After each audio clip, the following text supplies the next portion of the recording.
Greta Keller hit the mud hard, her tools scattering across the street, while half of Red Hollow laughed.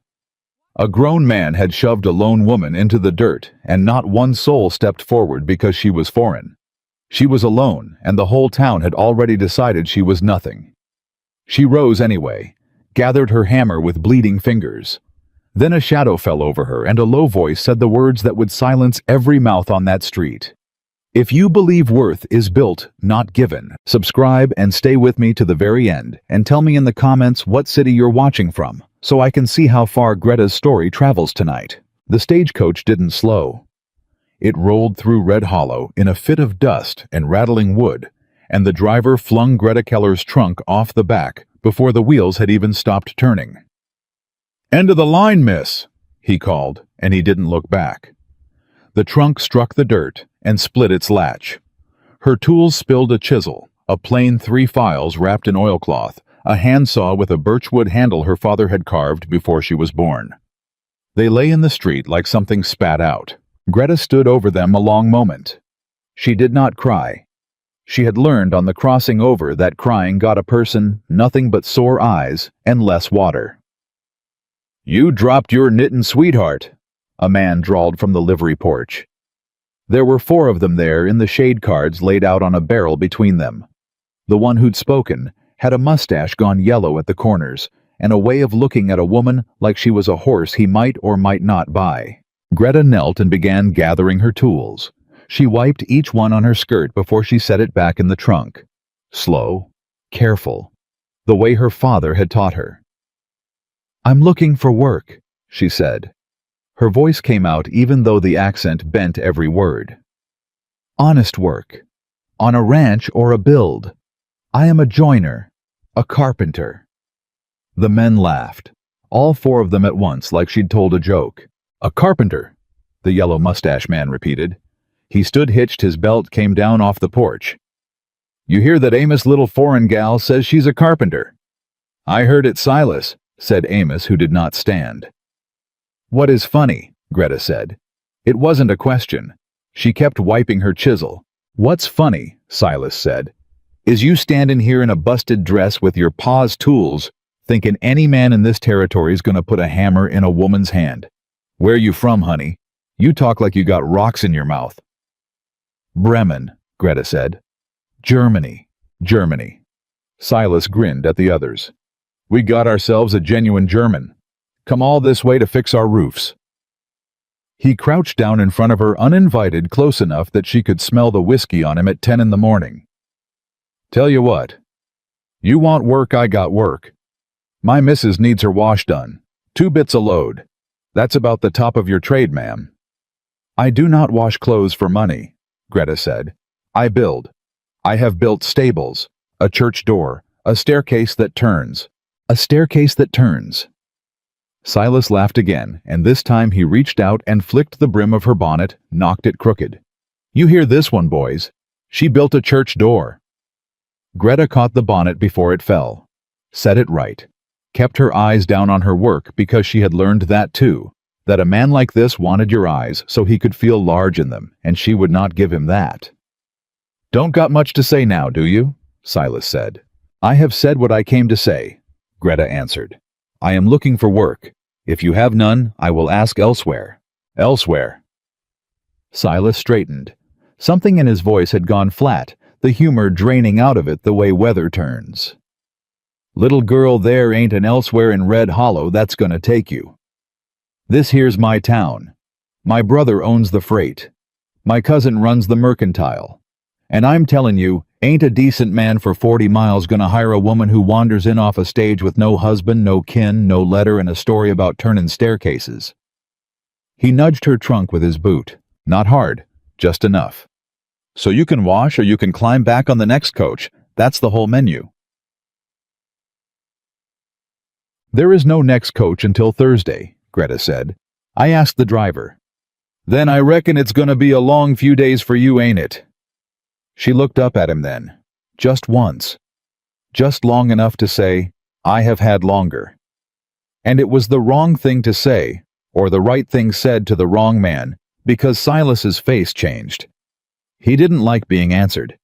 Men like Silas never did. "Get up," he said. "I am nearly finished." I said, "Get up out of my street." "It is not your street. It belongs to—" He shoved her. It wasn't a large thing, a palm to the shoulder, but she was crouched and off her balance, and she went down sideways into the mud where the water trough had overflowed, and her hand came down on the split lid of her trunk, and the wood took the skin off 2 of her knuckles. The men on the porch laughed. That was the part Greta would remember later when she was old, and the ranch had a name and a brand, and 40 head, with her mark burned into their hides. Not the shove. The laughter. Grown men in the shade watching another man knock a woman into the mud and finding it good sport. She got her hand up out of the dirt and looked at it. The blood was already welling, mixing with the mud running pink down her wrist. "Now say sorry," Silas said, "and I'll help you wash up. See, I'm a Christian man." Greta did not say sorry. She reached instead for her handsaw, which had landed a foot from her knee, the birchwood one, her father's. And she picked it up, and she did not raise it, did not threaten with it, only held it against her chest, the way another woman might hold a child. And she began slowly to rise. "You aimin' to cut me, foreign gal?" Silas's hand dropped to the pistol on his hip. "Go on. Try it. See how fast this town buries a stranger." "I am not going to cut you," Greta said. Her voice shook now, not with fear, with something colder. "I am going to stand up, and you are going to let me, because a man who pushes a woman into the mud in front of his friends is not a man. He is a boy who was never taught, and I am too tired to teach him today." The porch went quiet. Silas's jaw worked. "What did you say to me?" "You heard her, Silas." The voice came from the far end of the street. Low, unhurried. The kind of voice that did not need to be loud, because it had never once in its life been ignored. Every head turned. He was tall, taller than Silas by a hand, and he came down the middle of the street leading a big dun horse by the reins, in no rush at all, the sun behind him and the dust rising around his boots. His hat was low. His shirt was gray with old sweat and mountain work. There was a 2-day beard on him, and a stillness to him that made even the flies seem to slow down. "Rowan," Amos said from the porch, and he said it quiet, the way a man says a word he'd rather not have to.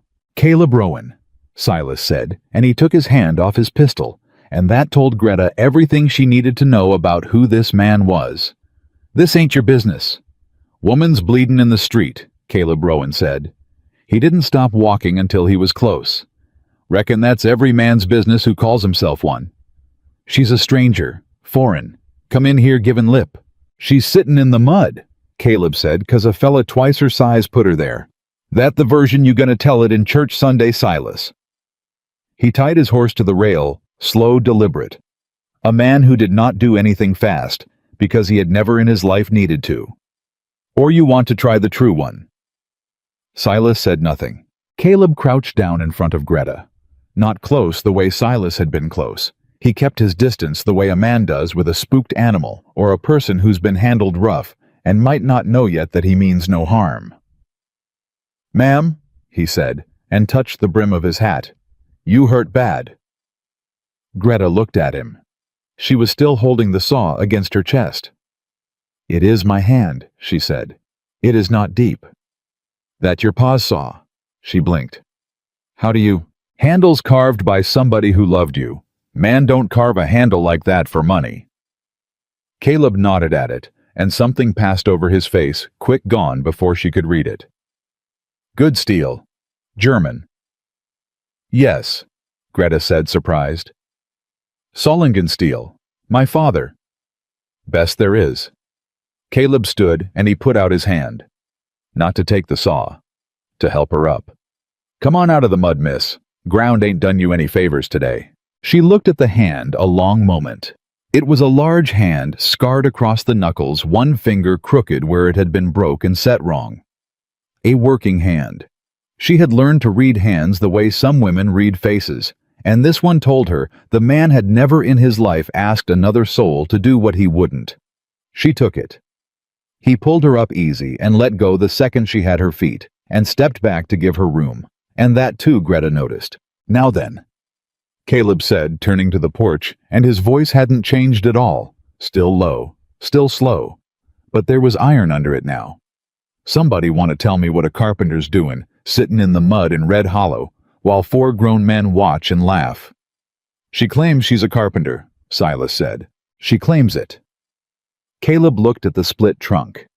At the tools laid careful in their oilcloth. At the plane, the files, the chisels worn down at the edges from years of a hand that used them right.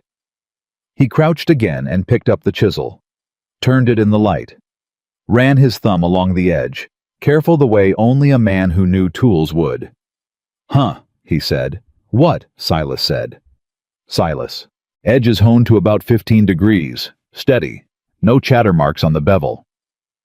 Caleb set the chisel down exactly where he'd found it. That ain't a woman playing dress-up Silas. That's somebody who's put 10,000 hours behind a bench. He looked up at Greta. How long you been at the trade, miss? Since I was 9, Greta said. My father had no sons. He taught me instead. He said... She stopped. Said what? She lifted her chin. He said God does not care whose hands do the work, only that it is done true. For a moment, Caleb Rowan just looked at her. And in the whole street, the porch, the mercantile, the 2 women who'd stopped their marketing to watch the boy holding the reins of a mule, in that whole street, nobody made a sound. Then Caleb bent, gathered her tools himself one by one, laid them back in the trunk with a care that no man in that town had ever shown her. He closed the lid over the broken latch. He hefted the trunk up onto his shoulder like it weighed nothing. Rowan, Silas said, and his voice had gone thin. What in hell you doing? I got a roof needs finishing before the rains, Caleb said. Barn roof, 20 feet of ridge, half the rafters green, and I'm one man. He settled the trunk on his shoulder. I've been 3 weeks looking for somebody who knows a purlin from a post. Ain't found one. You can't hire her. Can't I? She's a woman, Rowan. She's foreign. She's got no people. She's got tools honed to 15 degrees and a saw her daddy carved, Caleb said, which is more than any man you sent up my mountain this summer could say. He turned to Greta. Miss, I'll be straight with you, and you can say no, and I'll leave you be. I ain't hiring you 'cause I feel sorry for you. I got no use for sorry. I'm hiring you 'cause I need a roof finished, and you might be the first soul come through here who can do it. Pays $1 a day and a bed in the room over the barn, and it's honest, and I don't touch what ain't mine, and any man on my land learns that fast or he don't stay on it. That's the whole of it. Greta looked at him, then at the porch, then at the mud drying on her sleeve. Why would you trust a stranger, she said, when your whole town does not— 'Cause my whole town, Caleb said, just stood on a porch and watched a man knock a woman down for the sport of it. I don't set much store by what a town like that trusts. He shifted the trunk. You comin' or not, Miss Light's burnin'. You do not even know my name. Reckon you'll tell me on the ride up, Caleb said, if you're of a mind to, and if you ain't, you can keep it. Man don't need a name to know how somebody keeps their chisels. Silas found his voice one last time. You take her up that mountain, Rowan, this town's done with you. You hear we stood by you when your wife— Don't.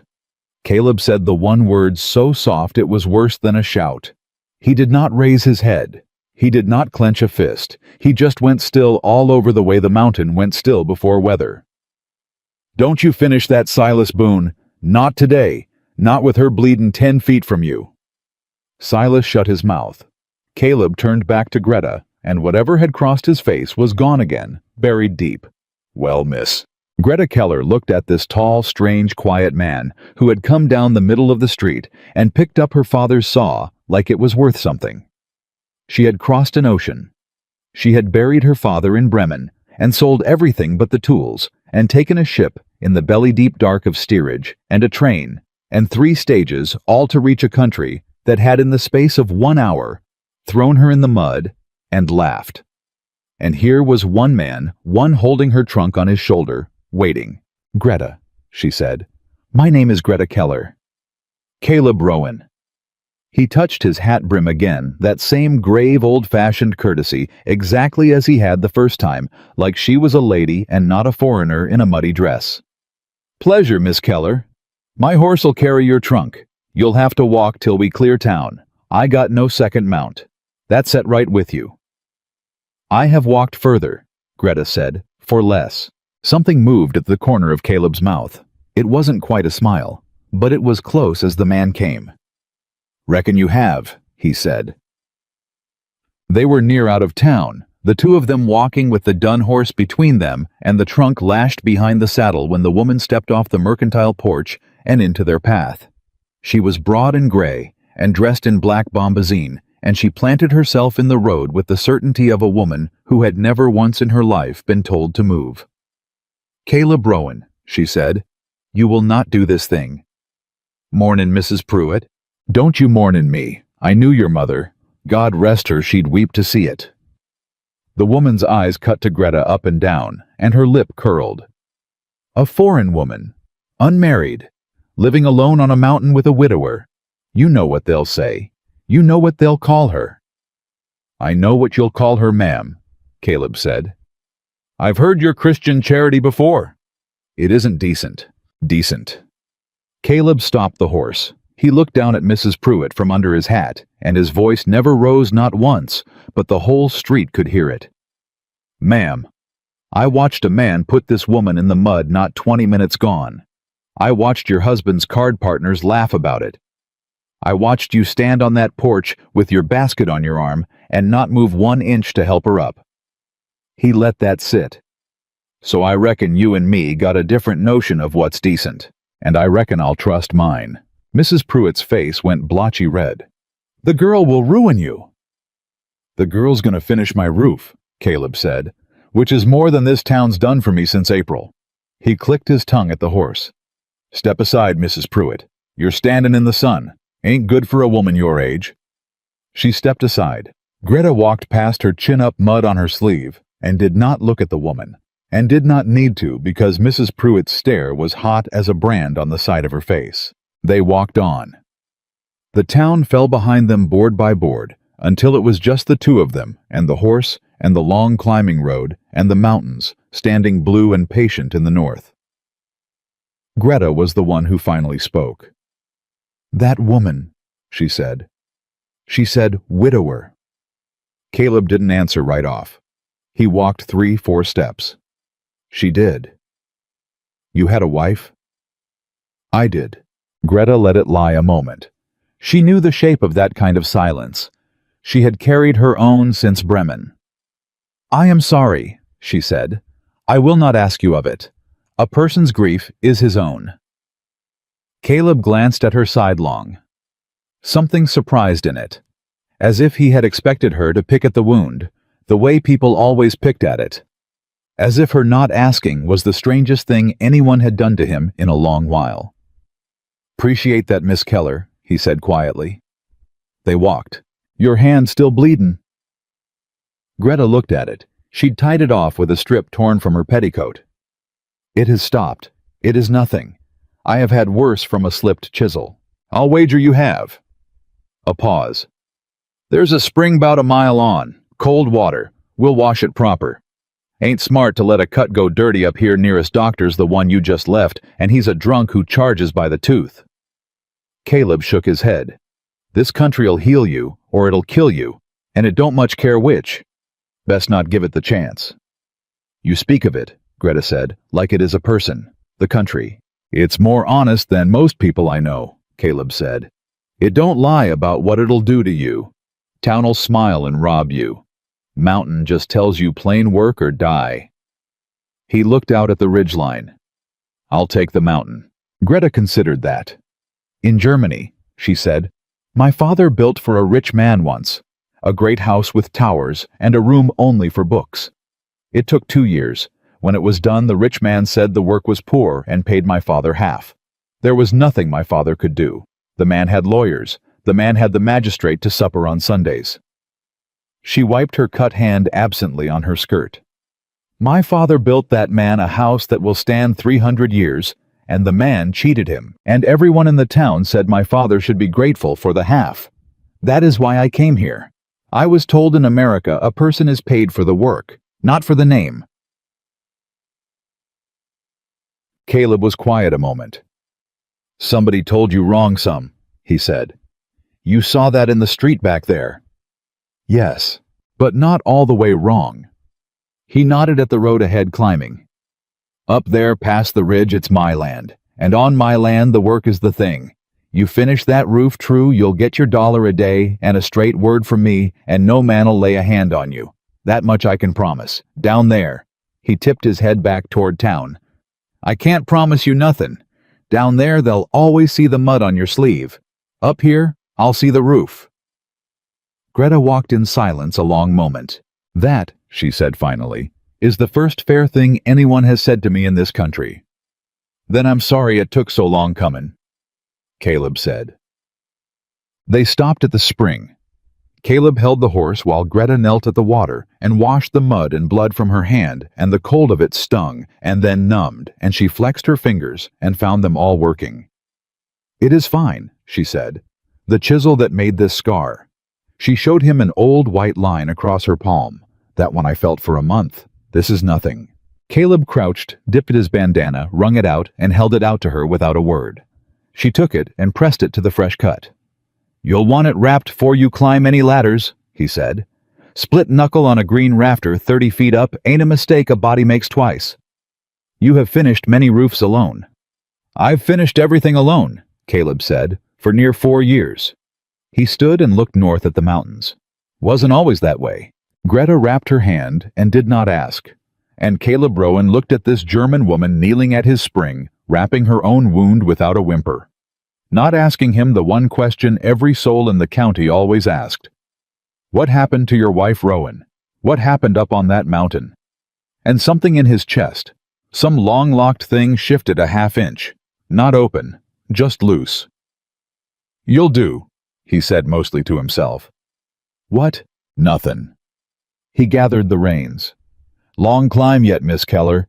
Roof won't wait on us, and neither will the reins. He started the horse up the road, and then without turning.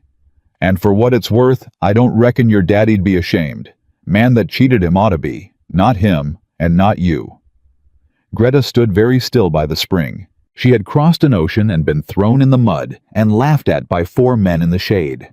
She had walked out of that town with her chin up and her heart like a stone. And it was a stranger, a widower with a crooked finger and a 2-day beard and a voice like slow water saying, your daddy'd not be ashamed it was that, and only that, that finally put the sting behind her eyes. She blinked it back. She would not cry in front of him. Not on the first day. Miss Keller. Caleb had stopped, was looking back. You comin'? Yes, Greta said. She picked up the birchwood saw and held it to her chest, the last thing her father's hands had ever touched, and she followed the tall, quiet cowboy up the mountain road, toward the ridge, toward the ranch, toward whatever waited beyond it. I am coming, she said, and behind them far down in the valley, Red Hollow watched the 2 figures climb the widower and the foreign girl, and began already in 100 low voices on 100 shaded porches to tell the story wrong. But up on the mountain, the wind came down off the high snow and moved through the pines cold and clean, and it did not care who was foreign and who was not. It only knew the work that a roof would keep out, and the winter that was coming, and the 2 people walking up to meet it. Caleb Rowan slowed his steps without seeming to, so the woman with the split knuckle and the ocean behind her could keep his pace. And Greta Keller walking thought, I have built a staircase that turns, and a church door, and a rich man's tower. Now I will build something here. She did not yet know what. She did not yet know it would take everything she had. The ranch came into view over the last rise, and Greta stopped walking. That is the barn, she said. That's the barn. The roof is open, half of it. Told you it was, Caleb said. Why I hired you. Greta set down her tool roll and stood there a long while, and Caleb let her look because he'd learned by now that this German woman looked at a thing the way another person listened to a sermon, like there was something in it that mattered, and she meant to hear all of it. The rafters on the north side, she said. They are green. You cut them this spring. Cut 'em in May. Only wood I had. They will twist as they dry. You see the one the third from the end. It is already pulling. If you nail the sheathing to it now when it turns, it will crack every board." She picked her tool roll back up. "You did well to wait. A man who did not know would have closed it up in June and cursed his roof all winter." Caleb looked at her sidelong. "You can see all that from here." "I can see it from here." Greta started walking again, faster now, drawn toward the broken thing the way some people are drawn toward a fire. "Show me the rest. Show me all of it. The bad first. Always the bad first." So he showed her the bad first. He showed her the corral fence, 3 rails down on the west run, the posts heaved up out of the ground. He showed her the water trough by the well split down one seam and weeping. He showed her the loft ladder with 2 rungs gone, and the door on the tack room that hung by a single hinge and dragged a groove in the dirt every time it swung. Greta said nothing through all of it. She only touched things, ran her hand along the split in the trough, rocked a heaved fence post with her palm, crouched and looked up under the barn eaves where the light came through. "How long?" Caleb said when she'd gone quiet too long. "For you tell me it can't be saved. Might as well hear it now." Greta straightened up and looked at him like he'd said something foolish. "Can't be saved." She almost laughed. "Mr. Rowan, in Bremen I have seen a house that burned to the cellar rebuilt in a season. This is not a burned house. This is a strong house that a tired man has been fighting alone." She wiped her hands. "The roof I can finish in 11 days if the weather holds. The trough is one afternoon. The fence." She frowned at the west run. "The fence is a different problem. Fence is just posts heaved out. Frost did it." "No." Greta walked to the downed section, crouched, and put her finger to the base of one of the fallen posts. "Frost heaves a post straight up. This post did not heave. This post was cut." She held her finger up. There was a clean, pale scar low on the wood, angled deliberate. "See the mark. That is a saw. A frost does not carry a saw, Mr. Rowan." Caleb went very still. He came and crouched beside her and looked where she was pointing, and Greta watched his face change, watched the tired patience go out of it, and something older and harder come up underneath like a stone surfacing in a plowed field. "Somebody cut my fence," he said. "Somebody cut it low and pushed it and hoped you would blame the frost." Greta stood. "How many cattle do you run?" 41 head. "Why?" "Because a man does not cut a fence to look at it. He cuts a fence to move something through it." She looked out at the open range beyond the broken run. "Or to let something out. Have you counted your cattle this week?" Caleb was already walking to his horse. He was gone 2 hours. Greta did not wait. She unwrapped her tools and set up under the open barn roof and began that very first afternoon to work, because her father had taught her that a person proves nothing with their mouth and everything with their hands, and she meant to have 3 rafters trued and pegged before the man came back. She had 2 of them done when she heard the horse. Caleb rode in hard and swung down before the dun had stopped, and his jaw was set like a man chewing on iron. 38, he said. "You had 41. I had 41 Sunday. I count 'em Sunday every Sunday 4 years running." He tied the horse with a jerk. 3 head gone, and the tracks go straight through your cut fence down the draw toward... He stopped himself. "Toward Pike's range." "Who is Pike?" Caleb didn't answer right off. He walked to the fence, crouched where she'd shown him the saw mark, and stared at it like it had spoken a name to him. "Dawson Pike runs the big outfit down the valley," he said finally. 4,000 acres. He's wanted my summer pass since the day my wife and I bought it. The mountain grass, the high meadow, that's what makes my beef. Come August, every other outfit in this valley's grazing dust, and I'm grazing green. Pike's offered to buy me out 3 summers running. I told him no, 3 summers running." Caleb's hand closed slowly into a fist over the cut post. "Now somebody's cut my fence and run off 3 head, and I'm short-handed, and the town won't so much as sell me nails on credit. Why will the town not sell you nails?" Caleb looked up at her. And there it was again. That shadow, the one that had crossed his face in the street when the woman said widower. Later, he said. That's a later thing, Miss Keller. Greta nodded. She did not push. She had her own later things. Then, let us do the now things, she said. Come, hold this rafter. I have trued it, but I cannot peg it and hold it both, and I will not nail a green rafter to a plate alone, because if it kicks, it will take my thumb, and I have grown fond of my thumb. And that, not the mud, not the spring, not the roof, that was the moment Caleb Rowan first almost smiled at her. He came and put his big scarred hands on the rafter and held it dead steady while she drove the peg, and the two of them worked in the failing light without another word, and it was, Greta thought, the first easy silence she had shared with another human being since her father died. The trouble started at dawn. Greta was up the ladder at first light, and she'd not been up 10 minutes when she heard the riders. 3 of them coming up the mountain road, not fast, in no hurry at all, the pace of men who want you to see them coming. Caleb came out of the house pulling his shirt on. Stay up there, he told Greta. I can climb down. Stay up there and keep working. Let 'em see the roof getting done. He walked out to the yard unhurried and stood loose and empty-handed as the 3 riders came in. Greta stayed on the roof, but she watched.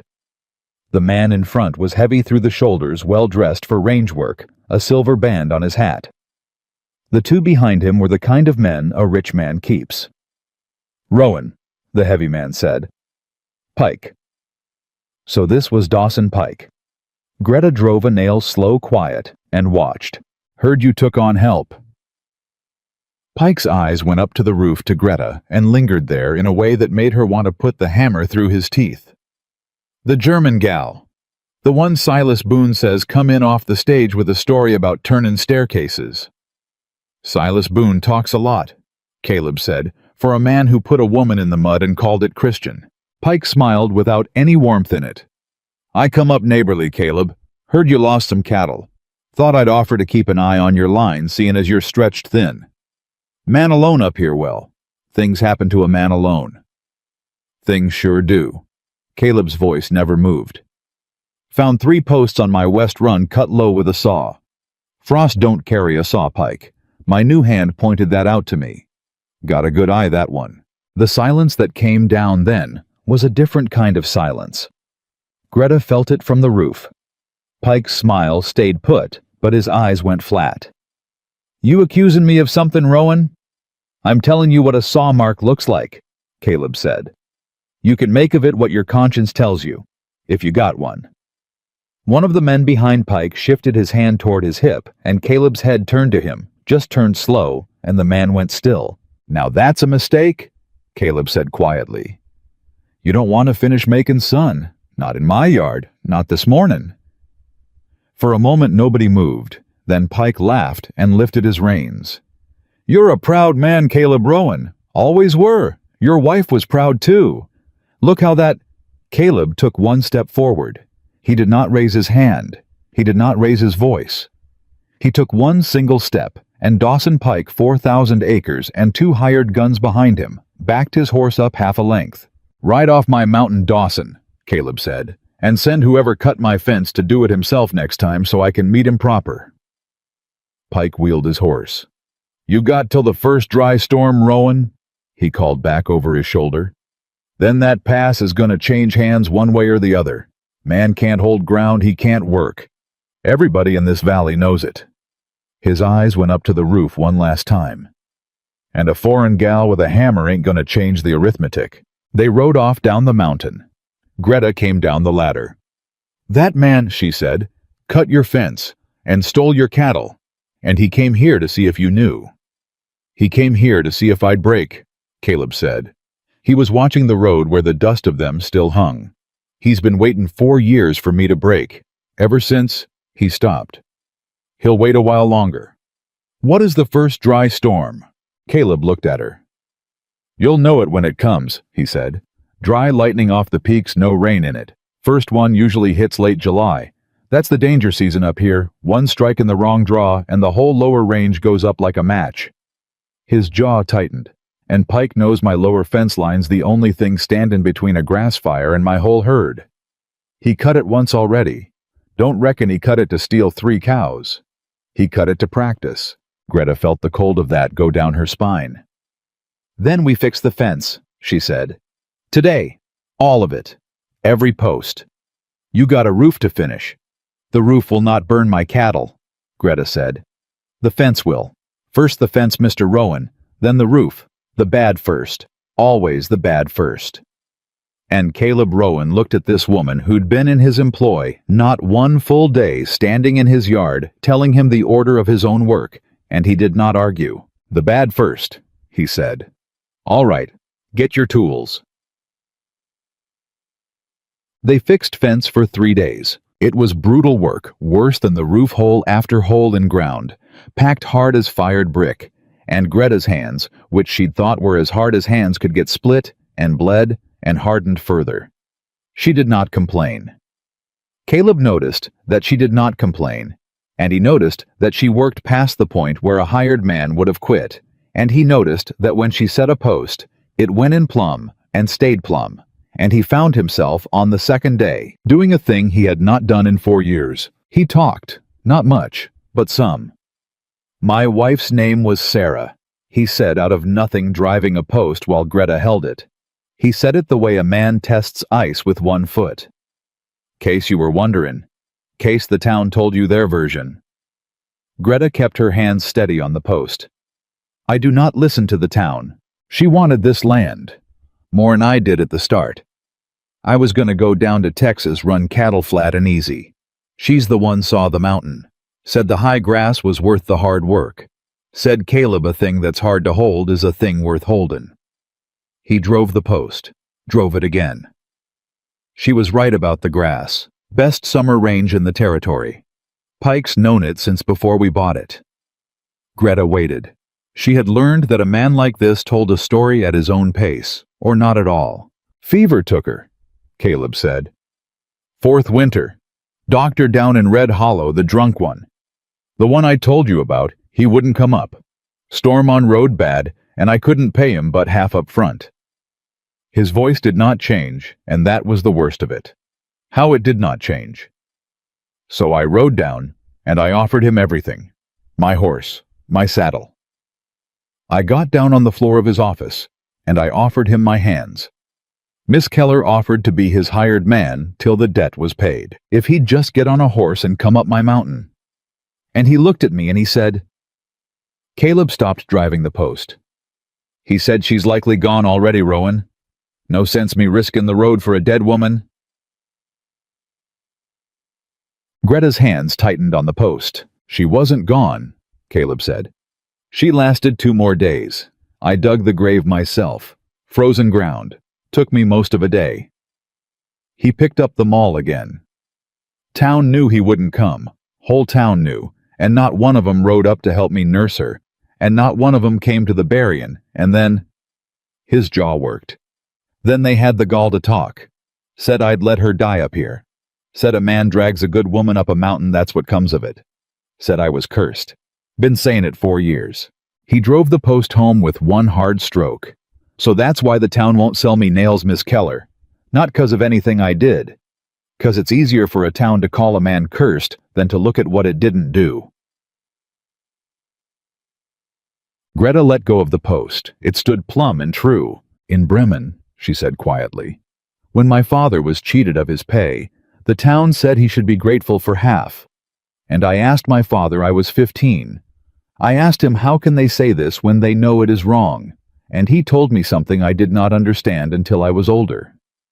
She looked at Caleb. He said a town does not hate the man it wronged. It hates that he reminds it of the wrong. You do not remind them of a curse, Mr. Rowan.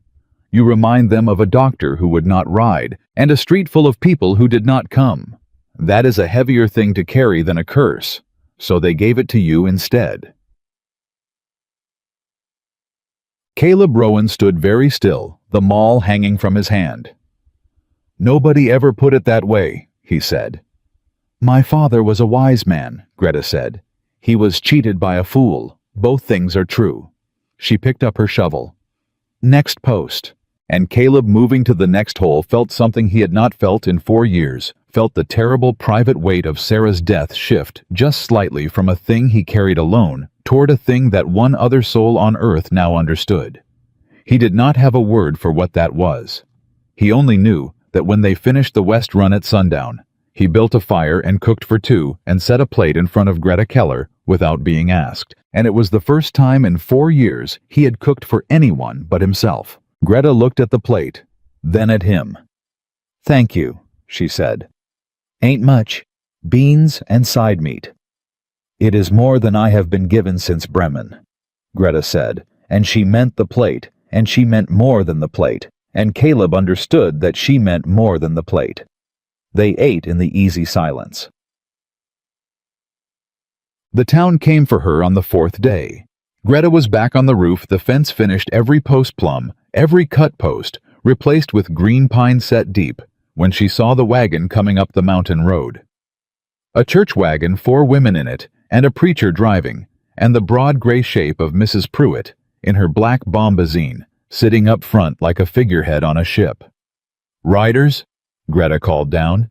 Caleb came out, saw the wagon, and something in his shoulders went tired. "That's not riders," he said. "That's worse. That's the Ladies' Aid." They came into the yard, and the preacher helped the women down, and Mrs. Pruitt led them across the dirt toward Caleb, with the wagon-trained certainty of a woman on the Lord's own errand. "Caleb Rowan," she said, "we have come to speak plainly as Christians." "Ain't seen much Christian from you yet, Mrs. Pruitt, but I'm hopeful." "That woman." Mrs. Pruitt's chin lifted toward the roof where Greta had come to the edge and stood with her hammer. "Living up here. Alone. With you. It is a scandal, Caleb. The whole town is talking. Reverend Ames has heard it in 3 counties by now." "Have you, Reverend?" Caleb said. 3 counties. My. News travels for a man who lets a woman die alone up a mountain. Faster'n a doctor, seems like." The preacher had the grace to look at his boots. "We are offering the girl a way out." Mrs. Pruitt pressed on. "There is a position. In Bozeman. A respectable household. She can leave this mountain and this shame, and go where a decent woman belongs, in service under a roof with a family and—" "In service," Greta said from the roof. Every head turned up. "You are offering me," Greta said, coming to the ladder, "to be a servant. In a kitchen. In Bozeman." She came down the ladder rung by rung, her hammer still in her hand, and she crossed the yard and stood in front of Mrs. Pruitt, mud on her sleeves and pine pitch on her hands, and her chin high as a church spire. "I am a joiner, ma'am, a carpenter. I have built a staircase that turns and a church door with iron hinges I forged myself. My father taught me since I was 9 years old, and you have driven a wagon up a mountain to offer me a kitchen." "It is a respectable position," Mrs. Pruitt said, but her voice had lost some of its wind. "Respectable." Greta turned and pointed her hammer at the barn, at the fence, at the trough she'd mended at the roof, taking shape rafter by rafter against the sky. "I set 31 fence posts in 3 days. I mended a trough that leaked. I have trued 9 rafters, and I will true the rest by Sunday. That is my respect, ma'am. It is in the work. And when I am finished, this barn will stand 100 years, and the man who owns it will keep his cattle through the winter, and children not yet born will shelter horses under a roof that a German woman built with her own 2 hands. She lowered the hammer. "You may keep your kitchen in Bozeman. I have work here." The 4 women behind Mrs. Pruitt were silent. And then a strange thing happened. One of them, the youngest, a thin girl of maybe 20, with a plain, kind face, spoke up. "Is it true?" she said. "You forged the hinges for a church door." "Ruth," Mrs. Pruitt snapped. "It is true," Greta said. "St. Ansgar's in Bremen. The hinges are shaped like wheat. I can draw them for you if you like." The girl Ruth stared at her with something on her face that had not been there before, something that was almost wonder. "Ruth, the wagon." Mrs. Pruitt seized the girl's arm. "We have done our Christian duty. If the woman chooses shame over decency, that is on her soul, not ours. Reverend." They loaded back into the wagon. But the girl Ruth looked back once, twice, the whole way down the yard, until the road bent and took her out of sight. Caleb came and stood beside Greta as the wagon disappeared. "You made an enemy of Ada Pruitt today," he said. "I already had that enemy," Greta said. "I made her in the street when I would not wash Silas Boone's laundry." She looked at the road. But the girl, Ruth, her I did not make an enemy of. "No," Caleb said slowly. "No, I don't reckon you did." He looked at Greta with something new in his face. Something like the beginning of respect, turning into something with no name yet. "You know what you just did? You just gave that town its first crack. Ada Pruitt's been the wall this town hides behind for 20 years, and that girl Ruth just looked over the top of it and saw something on the other side." He shook his head. "Wheat-shaped hinges, Lord." "They are very fine hinges," Greta said, and for the first time since Bremen, there was something almost like humor in her voice. Caleb Rowan looked at her, and this time he did smile, a real one, small and slow, and startled out of him, the first in 4 years. "I'll wager they are," he said.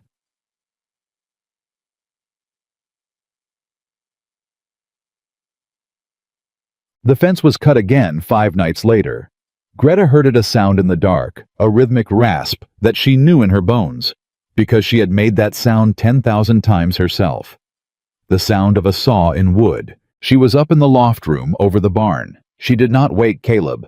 She took her father's saw, the birchwood one, because it was the nearest thing to a weapon she owned, and because holding it made her brave, and she went down the loft ladder in her nightdress and out into the dark, following the sound. She should have woken Caleb. She knew it even as she crept along the fence line. But she had spent 3 days setting these posts with her own bleeding hands, and something in her would not lie in a bed and listen to a man saw them down. She came around the corner of the corral and saw him. One man crouched at the base of a post, a saw working low and quiet, just as she'd guessed, just as she'd told Caleb. And rage went through her, clean, cold, absolute, and she stepped forward without thinking and said in the dark in her hard-cornered English, "That is my fence." The man froze. Then he came up fast, whirling, and there was a knife in his hand, and Greta's blood turned to water, but she did not run. She had learned somewhere on the long road from Bremen that running only teaches a man he can chase you. She stood her ground and lifted her father's saw and said louder, "I set that post. 3 days I set these posts, and you will not cut them down." "Foreign witch," the man hissed. He was young, sweating, scared himself. "Get back inside, for I—" "Caleb!" Greta screamed it up. The mountain screamed it with everything in her lungs. "Caleb Rowan!"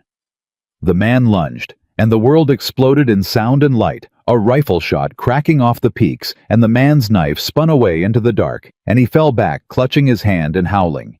And Caleb Rowan came out of the dark in his union suit with a rifle and a face like the wrath of God. "Don't you move," Caleb said. He levered another round. "Don't you so much as breathe, Cole Dawkins. I know your voice. I've known it since you were a boy stealing apples off my mother's tree." The young man, Cole Dawkins, knelt in the dirt holding his hand and sobbing. "He made me," he blubbered. "Pike made me. Said he'd call in my daddy's note, said he'd take the farm, my ma's still in it. Mr. Rowan, I didn't have no. You put a knife," Caleb said, very slow, very cold, "on this woman. In the dark. In her night clothes." He walked closer. "You want to talk to me about what you didn't have a choice about, Cole? You best not start with that." "I wasn't going to hurt her. I swear to God, I just wanted to scare her off." "Get up." Caleb hauled him up by the collar. "You're going to sit in my tack room till sunup, and then you and me are going to ride down to that sheriff, and you're going to tell him about Dawson Pike and the note on your daddy's farm and every fence you ever cut. You hear me?" "He'll kill me," Cole wept. "Pike'll." "Then you should have thought of that," Caleb said, "for you brought a knife up my mountain." He marched the boy toward the tack room. And then he stopped. And he turned. And he looked at Greta standing there in her nightdress in the dark. Her father's saw still raised in both white-knuckled hands, shaking now that it was over, shaking all over. "Miss Keller," he said, and his voice had changed completely, all the iron gone out of it. You came out here alone, in the dark, with a saw. It is my fence, Greta said. Her teeth were chattering. I set the posts. You could have woke me. There was no time. He was cutting. I could hear him cutting. Caleb stared at her. You put yourself in front of a man with a knife, he said slowly, over 3 fence posts. Not over the posts, Greta said. And she lowered the saw at last and hugged it to her chest and looked at him across the dark yard. Over the work, my work. I will not lie in a warm bed and let a man destroy my work in the dark. I have let that happen before. My father let it happen. In Bremen, he let the rich man cheat him because there was nothing to be done, and it made him small. It made him old. I watched it break him. And I swore on the ship. Never again would I lie still and let someone take what my hands had made. Her voice cracked. So I came out, because it is my fence, and I set the posts. Caleb Rowan stood in the dark holding a rifle and a captured man, and looking at this German woman shaking in her nightdress with her dead father's saw clutched to her heart, and something happened in his chest that had not happened in 4 years, and he did not have a name for it, and he was afraid of it, and he could not look away from her. Go inside, he said, and his voice was rough. You're froze through. Go on. I got him. You are certain. Go inside, Greta. It was the first time he had used her Christian name. She heard it land. He heard himself say it. Please. She went. At the loft ladder she stopped and looked back, and he was still standing there, watching her, the rifle down at his side now, and neither of them said anything, and there was nothing to say, and everything. Cole Dawkins never made it to the sheriff. In the gray before dawn, while Caleb saddled the horses, Greta went to bring the boy water and coffee because she had lain awake all night and thought about it, and decided that a frightened boy with a note on his family's farm was a different thing than a monster, and that her father would have brought him coffee. She opened the tack room door. The window was broke out. The boy was gone. Caleb. He came at a run, looked at the broke window, the empty room, the churned dirt outside where a horse had stood in the night. Somebody let him out, Caleb said. He crouched at the window. Or somebody took him out. Look, 2 sets of prints and a shod horse. Boy didn't jump out this window on his own. Somebody came up my mountain in the night and pulled him. He stood, and his face was grim. Pike, cleanin' up. Now there's no witness. No boy to tell the sheriff about the note about who cut the fence. It's my word against a rich man's, and we both know how that arithmetic runs in this valley. Greta stared at the empty room. Then he is gone, she said. The boy. Our only proof. Our only proof, Caleb agreed. He rubbed his jaw. Unless... He stopped. Unless what? Caleb walked back into the tack room, crouched, and from under the cot, half hidden where it had been kicked in the struggle, he pulled out a canvas satchel. The boy dropped his bag, Caleb said. In the night. When they pulled him out the window fast. He opened it. Inside were tools, a saw, a chisel, a pry bar, and folded small at the bottom, a paper. He drew it out, unfolded it, and went still. What is it? Greta said. Caleb held it out to her. It was a map hand-drawn careful of Caleb's own range. His fence lines, his summer pass. And along the lower fence in a cramped and hurried hand marks, little marks, and a date. July 24th. That's a map of my land, Caleb said quietly. With every place along the lower line marked where the dry brush stands thickest, where a fire'd catch fastest. He looked up at her. And a date, 10 days off. The night of the first dry storm if it comes on schedule, and it always comes on schedule. His hand closed on the paper. This ain't about 3 cows, Greta. It never was. Pike means to burn my whole lower range the night of the storm, blame the lightning, and take the mountain when I got no herd left to work it. The morning light came up gray and cold over the ranch, and Greta Keller looked at the map in Caleb Rowan's shaking hand, the map of the fire that was coming for everything the two of them had built with their bleeding hands these 2 weeks, and she understood that the quiet part was over. 10 days, she said. 10 days. She reached out and took the map from him and held it up to the light, and her carpenter's eye, the eye that read a green rafter and a saw-cut post, and the honing angle of a chisel, moved over the marks, slow and steady and cold. Then we have 10 days, Greta said, to be ready for him. And she folded the map and put it in her apron, and picked up her father's saw, and turned toward the barn, where the half-finished roof stood open to the sky, and the whole long summer waited. For 10 days they did not sleep like people who trusted the world. Greta finished the roof on the third day because a roof over the hay was a roof over the thing that would burn, and she wanted it closed. She worked from dark to dark. Caleb took the fence and the water-cutting brush back from the lower line, dragging the dry stuff away by the wagon load, digging a break down the whole length of it with a mule and a plow, while Greta drove the last nails home overhead. "You should sleep," Caleb told her on the fourth night. She was still up the ladder by lantern light. "You are not sleeping. I'm the fool who owns the place. And I am the fool who is finishing his roof." Greta drove a nail. "We are both fools, Mr. Rowan. Let us be fools who are ready."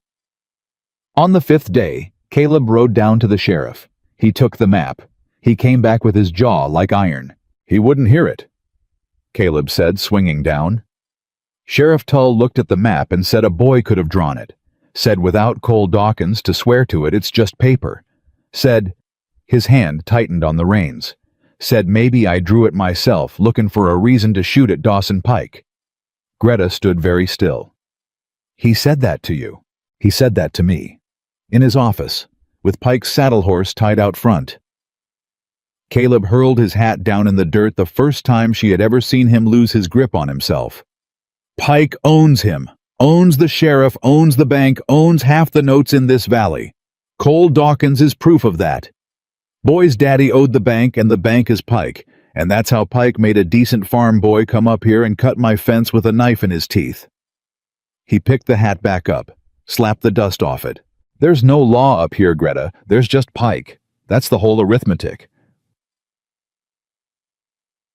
Greta bent and picked a splinter of pine out of her palm. She did it slow to give herself time to think. "Then we will not go to the law," she said. "We will make the law come to us." "How?" "I do not know yet." She looked at the folded map in Caleb's hand. But a man who plans a fire on paper is a man who writes things down, and a man who writes things down leaves a trail. My father used to say a lie is spoken, but a scheme is recorded. Somewhere, Mr. Rowan, there is a paper that hangs Dawson Pike. The map is not it. The map is only the corner of it. She stood. "We have 5 days left. Let me think." She thought for 2 of them. And on the 7th night she came down from the loft where she'd been sitting with the map by candlelight, and she found Caleb at the table cleaning his rifle, and she set the map down in front of him. "The date," she said. "July 24th. Why does Pike write a date? 'Cause that's when the storm's due." "No."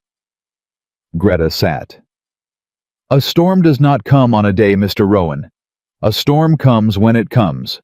But Pike wrote a day, a hard day, as if he knows when it will come." She tapped the paper. "Because he is not waiting for the storm. He is only pretending to wait for the storm. He will start the fire himself on the 24th, whether the lightning comes or not, and if the lightning happens to come, all the better, he blames the sky. But the date is fixed because his men must be told when. You cannot tell 10 men to be ready when the weather turns. You must give them a night, a muster, like an army." Caleb set down the rifle. "You're saying he's got a crew coming.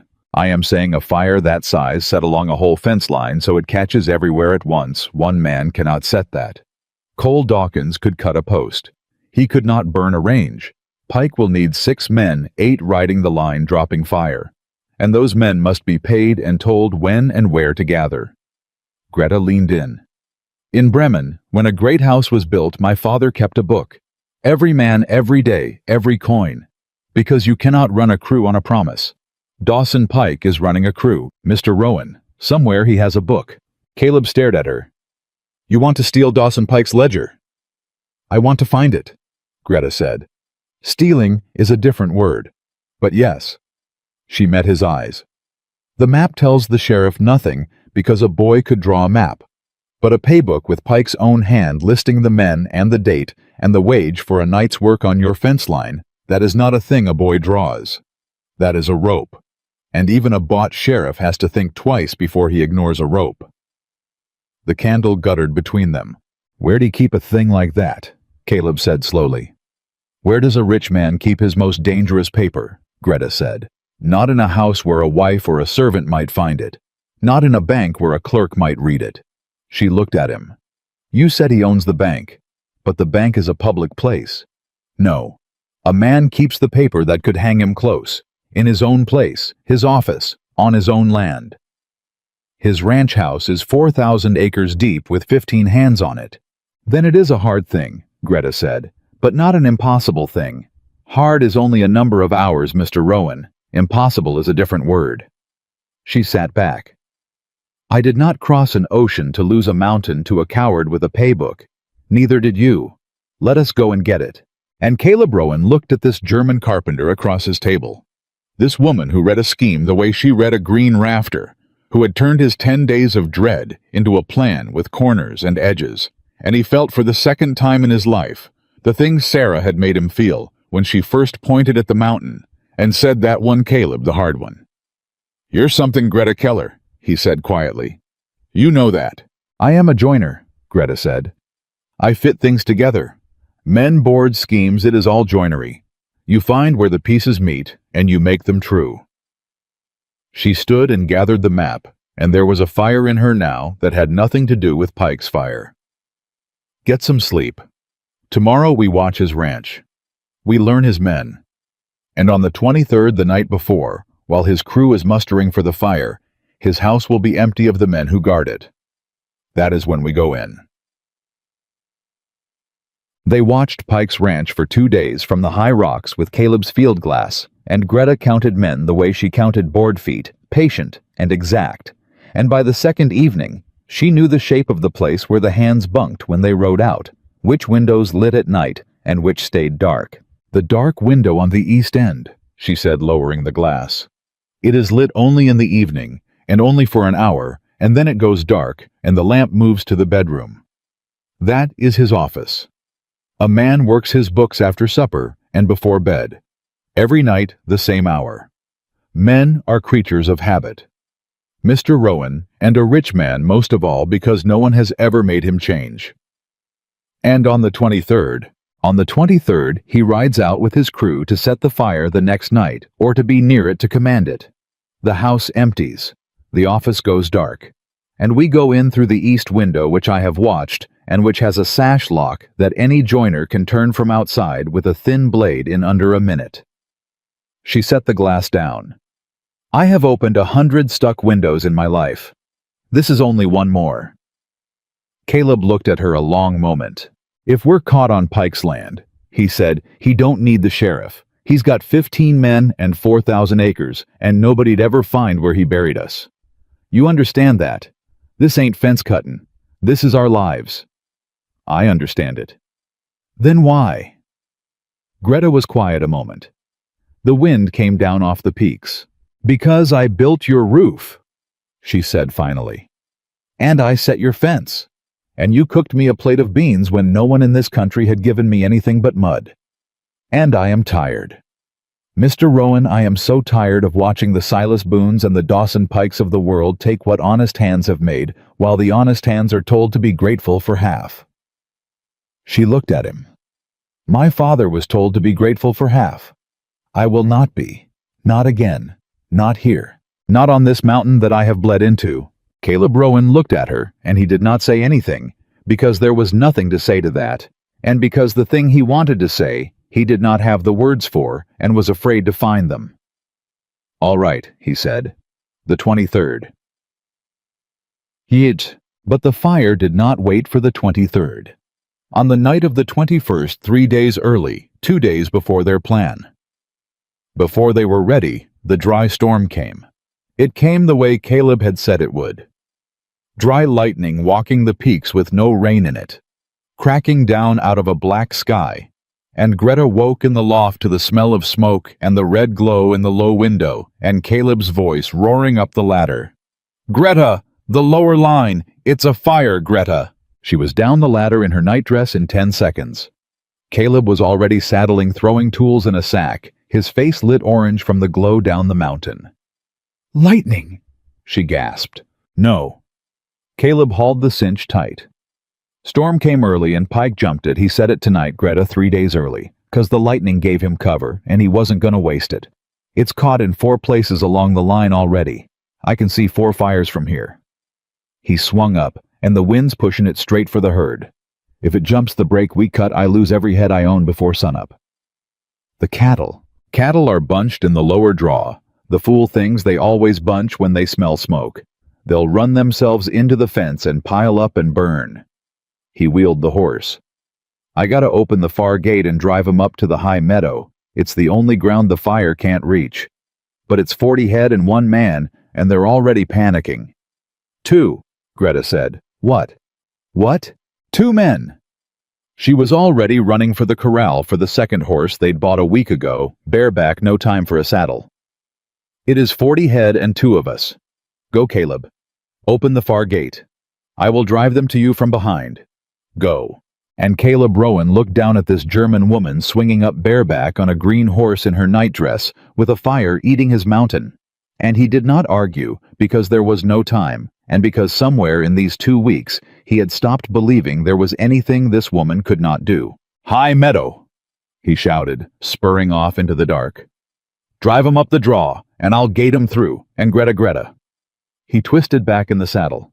"If it jumps the break, you ride, you hear me. You leave the cattle and you ride for the high ground. Cattle ain't worth your life. You hear me?" "I hear you," Greta called back. She did not mean it. The next hour was the longest of Greta Keller's life. She rode into smoke that stung her eyes blind. She found the herd bunched and screaming in the lower draw exactly as Caleb had said. 40 head of terrified cattle piling against the fence. And she got behind them. This woman who had held cattle only a handful of times. And she drove them the only way she knew. With her whole body, with her voice, with a coiled rope, she swung and cracked, screaming German curses she hadn't spoken since Bremen, because they were the words that came when a body was past its own limit. Hu los ihr verdammten go up go. The cattle would not turn. They wanted the low ground. The way panicked things always want the low ground, and the fire was in the low ground. And Greta hauled her horse across their front again and again, cracking the rope, driving them, and the smoke came down so thick she could not see. The lead animals could only hear them, and once her horse stumbled in a gopher hole and nearly went down, and she stayed on by will alone, by the pure refusal to fall. And then a mini-eternity into it, the herd broke the right way up the draw, some old led cow finally choosing up over the fire, and the rest followed her, the way cattle follow 40. Head thundering up the draw toward the high meadow, and Greta drove them from behind, sobbing, now coughing black, but driving them. She saw the far gate ahead, saw Caleb on his horse holding it open, waving them through his face black with soot, screaming something she couldn't hear. The cattle poured through the gate, 38 of them, 39. She had counted even now. Even here she could not stop her carpenter's mind from counting 39, head through the gate to the high meadow and the safe ground. Too short. Too short, she screamed at Caleb over the roar. There are 2 behind in the low draw. They turned back. "Let 'em go," Caleb screamed. 2 head ain't worth it. The fire's in the draw. Greta, let them go. But 2 head was 2 head. 2 head was the difference maybe between holding the mountain and losing it. 2 head was her work, her fence, her nights, and something in Greta Keller that had been forged on a ship in the belly-deep dark could not let a coward's fire take even 2 head that her hands could save. She wheeled her horse back into the smoke. Greta, no. She rode down into the draw where the fire was. She found them 2 young steers tangled in the very fence she had built, caught where the wire had bent, bawling and thrashing, the fire coming up the draw toward them, not 50 yards off, and closing. She came off the horse. She had her father's saw. She always had her father's saw. Now it went where she went, and she went at the wire at the tangle. Sawing, cutting her hands, moving faster than they had ever moved in her life. The heat of the fire on the side of her face, like an open oven door. "Come on," she gasped at the steers. "Come on, hold still, I have you." The first one came free and bolted up the draw. The second was worse, caught a foreleg through the wire, and the fire was 30 yards, now 20, and Greta could hear the roar of it and feel the wind of it sucking toward the flames, and every sane thing in her screamed to leave the animal and ride. But she thought of her father, told to be grateful for half, and she thought of the doctor, who would not ride up the mountain for a dying woman, and she thought no one who could save a life should ride away from it. No one. Not ever. Not while I have breath. She sawed through the last strand of wire. The steer wrenched free and ran, and Greta turned to her horse, and the horse was gone. Bolted, terrified, run off up the draw with the cattle, and she was alone on foot in a burning draw with the fire 20 yards away and no way out. Caleb. She ran. She ran up the draw the way the cattle had gone, but the fire had jumped ahead of her on the wind, a tongue of it racing up the dry grass on her flank.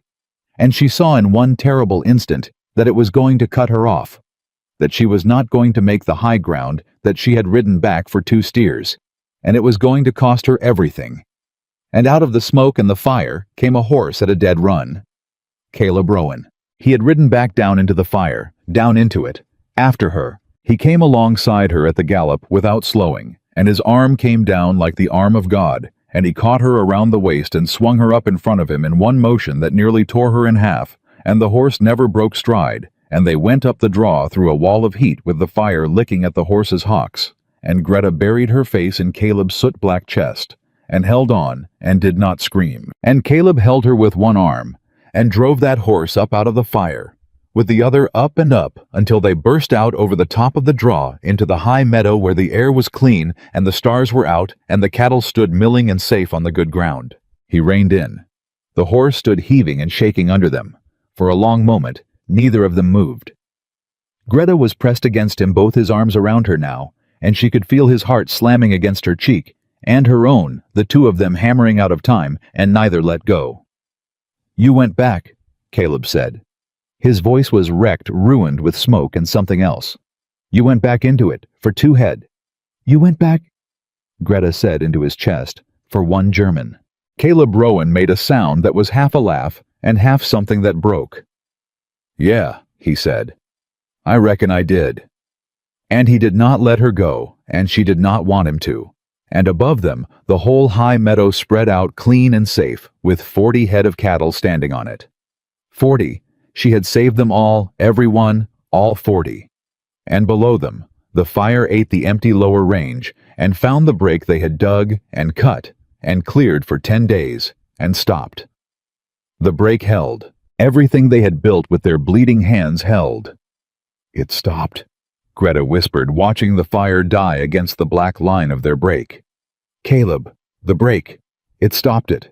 Everything held." "You held it," Caleb said. 2 weeks ago there was no break, there was no fence, there was no roof, and there was no second rider, and there was no plan, and I was one broke man on a cursed mountain waitin' to die." He looked down at her, still in the circle of his arms. "And then a German carpenter fell off a stagecoach into the mud in Red Hollow." His hand came up black with soot and pushed a strand of scorched hair back from her face so gentle it made her want to weep. "And nothing's been the same since, nothing." Greta looked up at him, and there on the high meadow, in the ash and the starlight, with 40 saved cattle around them and a coward's fire dying below, Caleb. Rowan lowered his face to hers and stopped a breath away, because he was a man who did not take what wasn't offered, who had said on the first day, "I don't touch what ain't mine." "Tell me to stop," he said hoarsely, "and I'll stop. I'll never say another word of it. You got my word on that, same as any other." Greta Keller reached up, put her soot-black hand against his soot-black jaw, and did not tell him to stop. She kissed him. And every wall the two of them had built around their separate griefs, his 4 years, her whole life, came down at once, quiet, the way a thing comes down, when it has finally found something worth coming down for. They came apart slowly. Caleb pressed his forehead to hers, and they breathed together, and neither of them said anything for a long time, because there was nothing that needed saying. But the world does not let two people rest for long. "Riders," Greta said, suddenly going stiff in his arms. "Caleb. Below. On the road. Riders coming up, a lot of them with torches." Caleb's head came up. He looked down the mountain. They were coming up the ranch road in a long line, a dozen torches at least more, and Caleb's arm tightened around Greta, and his other hand went to the rifle in the scabbard. "That's a mob," he said grimly. "Pike's got the whole town believing something. Coming up here in the middle of the night with torches means only one thing." He swung down off the horse and lifted her down beside him. "They think the fire's ours. They think we set it. Pike's turned it around on us, a stranger and a cursed man alone on a mountain, and a fire breaks out course, they'll believe it. They already believe every other lie about me." His jaw set. "Get behind me, Greta." "No," Greta said. "Greta, no." She stepped up beside him, not behind him, and there was ash on her face, and fire in her eyes, and her father's saw still in her scorched hand. "I did not go back into that fire to hide behind a man now. If they come at both of us, side by side. That is the only way I stand anymore." Caleb looked at her. "Side by side," he said. "Side by side."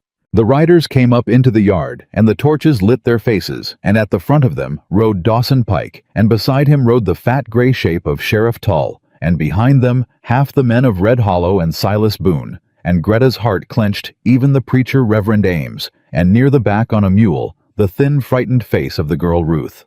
"There they are." Pike's voice rang out across the yard, and he pointed a gloved hand at the two of them standing black with soot on the meadow's edge. "There's your firebug and her cursed protector. I warned this valley. I warned you all, a foreign woman, and a man the Lord's already marked, and now they've set fire to the whole mountain, and near burned us all in our beds. Sheriff, do your duty." The mob rumbled, torches lifted. Someone shouted, "Hang 'em!" And Sheriff Tull heeled his horse forward and drew his pistol, and looked at Caleb Rowan and Greta Keller standing side by side, and black with the very fire they'd nearly died fighting, and he said the words that Pike had bought and paid for. "Caleb Rowan, Greta Keller, you're both under arrest for arson and for endangering the lives of every soul in Red Hollow. Come down off that meadow, now. Hands where I can see 'em." And Greta Keller, standing beside the man she loved, black with the ash of the fire she had ridden into to save his herd, looked out at the torchlit faces of the town that had thrown her in the mud, and lifted her chin and did not move. "Hands where I can see 'em," Sheriff Tull said again. "I won't ask a third time." Caleb raised his hands slow. Greta did not. "You want to arrest us for arson?" Greta said. Her voice carried across the torchlit yard, steady and hard-cornered and strange in that place. "Then look at us, Sheriff. Look at our hands." "I said hands up, woman. Look at them." Greta held her scorched hands out into the torchlight, palms up, and they were blistered and blackened and cut, ash worked into the split skin. "These are not the hands of a person who set a fire. These are the hands of a person who fought one. Ask yourself, Sheriff, when a person sets a barn afire for spite, do they ride into the flames after? Do they come out burned, or do they stand back on the road with a torch safe and clean and watch?" Her eyes went to Pike, to his gloved, unmarked hands on his clean reins. "Whose hands are burned tonight, Sheriff? Mine, not his." A murmur moved through the mob. Tull's eyes flicked just once to Pike's hands. "Don't listen to the witch," Pike said quickly. "She'd say anything. Foreigners lie like they breathe." "There are 39 head of cattle standing on this meadow behind me," Greta cut across him, "and one more that ran off in the dark, and every one of them living because I drove them up out of the fire. A firebug does not save the cattle, Mr. Pike. A firebug does not lose her horse in the flames, saving 2 steers caught in a fence. You want to know who set this fire? Ask who profits from it. Ask who has offered to buy this mountain 3 summers running. Ask who wrote—" "That's enough!" Pike's voice cracked like a whip. His horse sidestepped. "Sheriff, arrest them or I'll have my men do it, right now." And that the crack in his voice, the fear under the fury, that was the thing the mob heard. Torchlight is honest that way. It showed them a rich man frightened of a burned woman's words, and men are slow, but they are not always stupid, and a few of them went quiet and thoughtful in a way that frightened Pike more than any argument. "Caleb Rowan didn't set no fire." The voice came from the back of the crowd, thin, young, a girl's, every head turned. Ruth Pruitt heeled her mule forward through the riders, pale as milk, shaking, but coming, and her Aunt Ada's voice hissed, "Ruth, get back here," and Ruth did not get back. "I said Caleb Rowan didn't set it," Ruth said louder. "And neither did Miss Keller, and I can prove it, because I know who did." "Girl, you don't know a thing," Pike started. "I know Cole Dawkins," Ruth said, and her voice broke and steadied.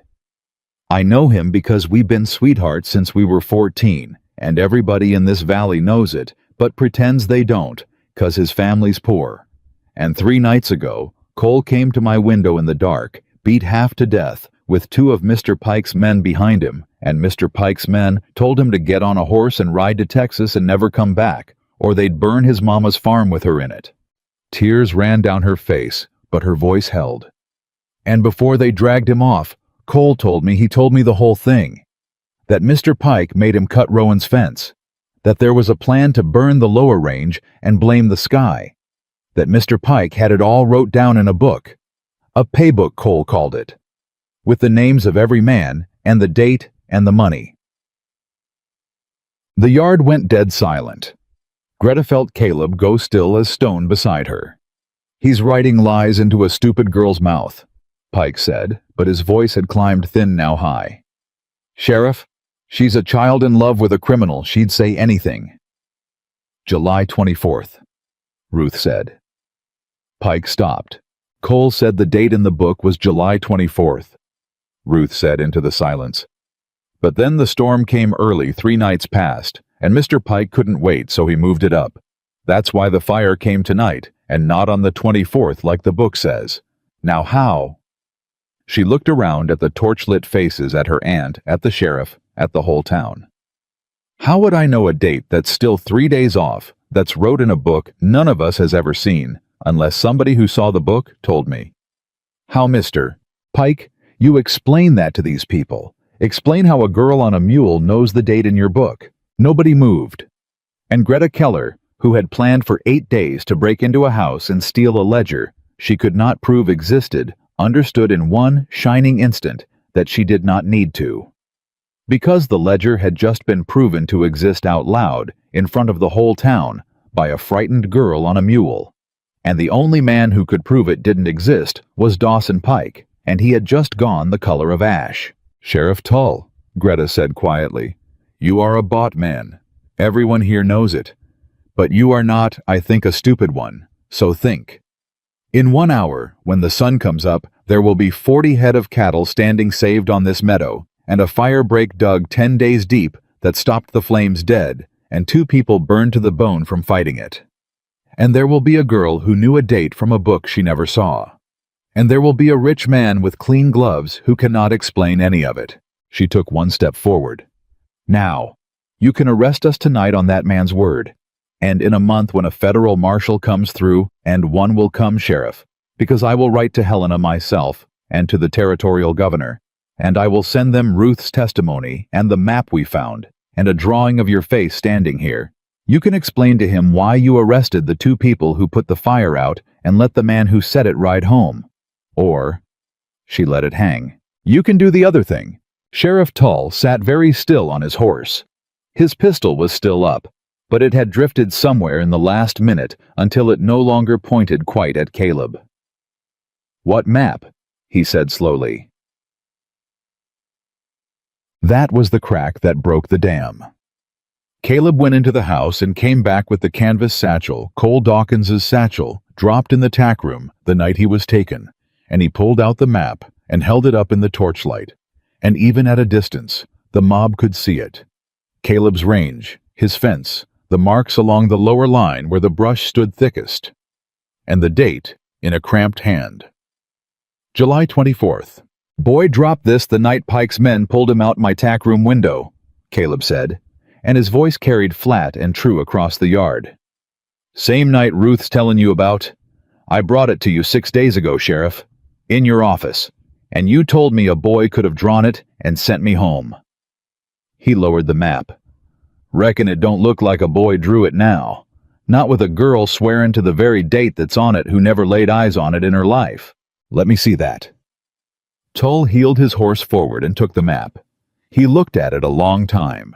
And Greta watched a bought man do arithmetic in his head, watched him weigh Dawson Pike's money against a federal marshal and a hanging offense and a whole town of witnesses who had just heard a girl name a date, and watched in real time the arithmetic come out the other way.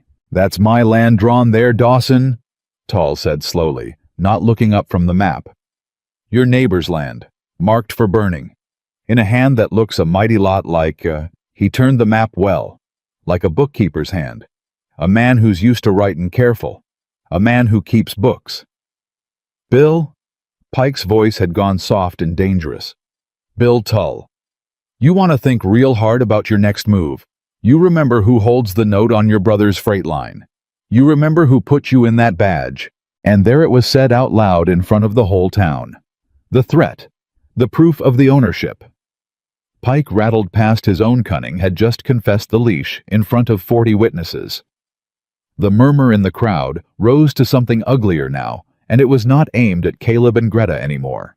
You hear that, Silas Boone of all people? Silas Boone, who had put Greta in the mud, said it loud and startled. He just told the sheriff he owns him. Right out. He owns the badge. Silas looked genuinely offended, the way a small man is offended to learn he's been small in someone else's game. Hell, Dawson, you own my brother's freight note too. That why my hauling rates went up in April, that you're doing. Everybody's rates went up. Someone else called. Bank raised 'em all in April. The bank's Pike, a third voice said.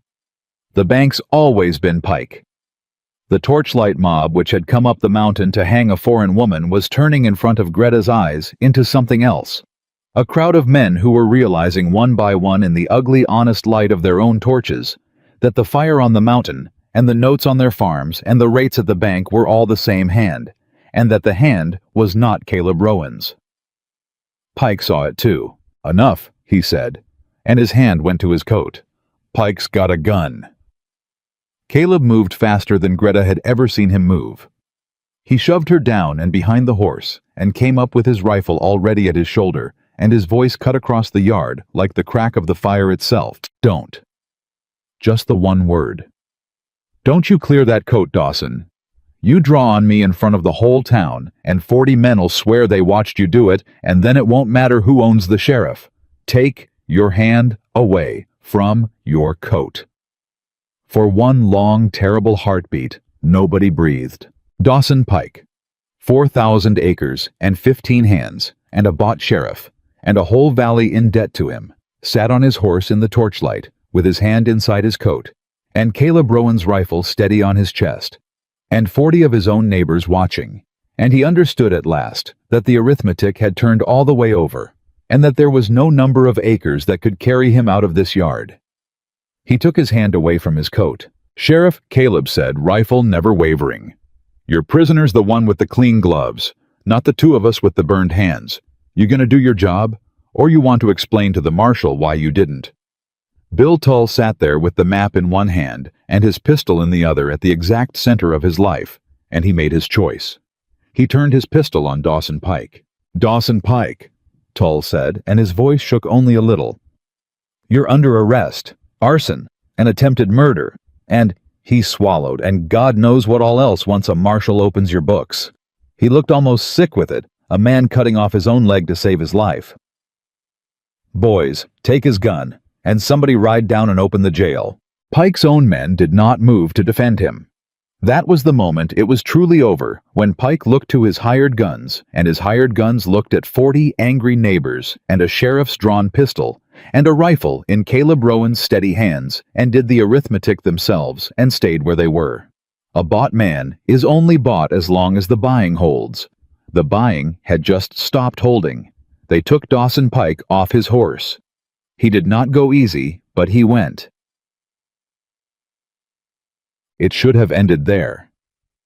But there was one more thing, and it was the thing that mattered most, and it came from the last person Greta expected. Ada Pruitt got down off the church wagon. She crossed the yard in her black bombazine through the torchlight and the ash, and she stopped in front of Greta Keller. Greta Black, with soot, blistered, swaying now on her feet as the long night finally caught up with her, and the whole town watched the two women face each other. The one who had driven a wagon up a mountain to offer a kitchen and the one who had refused it. For a long moment, Ada Pruitt said nothing. Her jaw worked. She was not a woman built to bend, and Greta could see what the bending cost her. "I stood on a porch in Red Hollow," Ada said finally low, so that only the nearest could hear. "And I watched Silas Boone put you in the mud, and I did not move." Her voice was stone, but something behind it had cracked.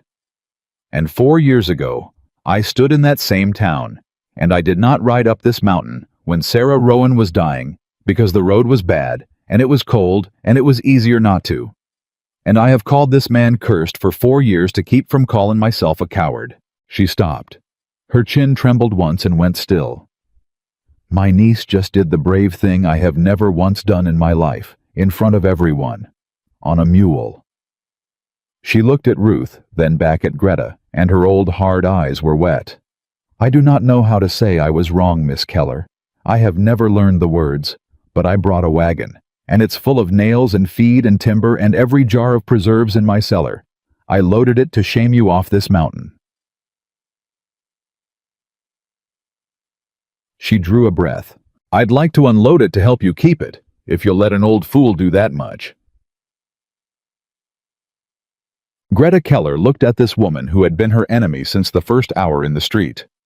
And her father's voice came to her across the ocean, and the years a town does not hate the man it wronged. It hates that he reminds it of the wrong. She understood standing there that Ada Pruitt had carried her own weight all these years, the same as Caleb had carried his, and that the offer in front of her now was the sound of that weight at long last being set down. "My father," Greta said quietly, "was cheated of his pay and told to be grateful for half. He died believing the world takes from honest hands and gives nothing back." She held out her own honest hand, blistered and black, to the old woman. "You have just proved him wrong, Mrs. Pruitt, on a mountain in America at the end of a long night. Unload your wagon, and thank you, not for the nails." Her voice caught. "For the words. They were harder than the nails, and you found them. That counts for more than you know." Ada Pruitt took the burned hand in both of hers, and the hard old woman in black bombazine bowed her gray head over a German carpenter's ruined fingers and did not let go for a long moment, and when she lifted her head, her face had changed years off it. Somehow the way a face changes when a thing set down at last stops being carried. The sun came up on Caleb Rowan's mountain, and it came up on a changed world. They found the 40th head of cattle at dawn, Greta's lost steer, standing sheepish and singed at the top of the draw, and when Caleb counted 40 on the high meadow, he looked at Greta and shook his head. 40, he said. Not 39, 40. You saved every last one, and then the last one saved itself, just to spite the arithmetic. It is a stubborn animal, Greta said. I like it. We will keep it. We, Caleb said. Greta went very still.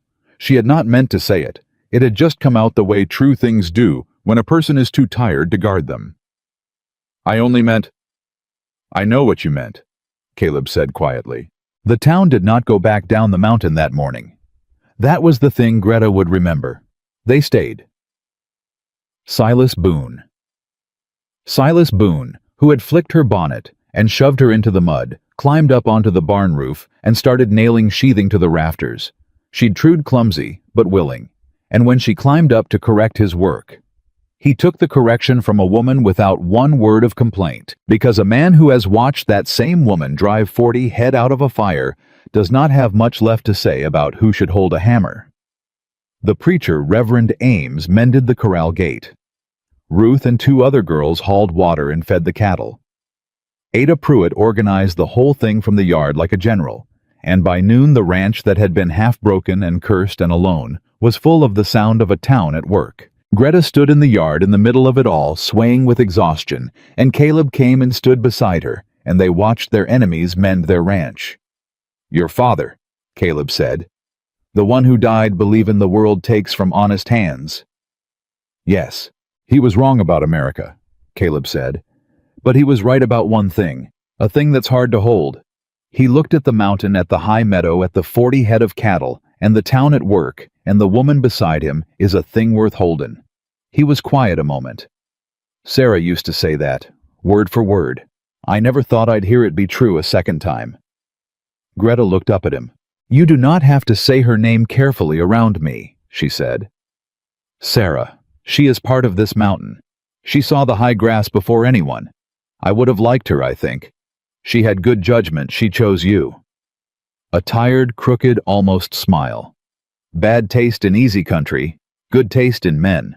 Caleb Rowan laughed, a real laugh from the belly cracked with smoke and exhaustion, the sound of 4 years of grief finally finding the room to move, and it was the best sound Greta had heard in her whole life on either side of the ocean.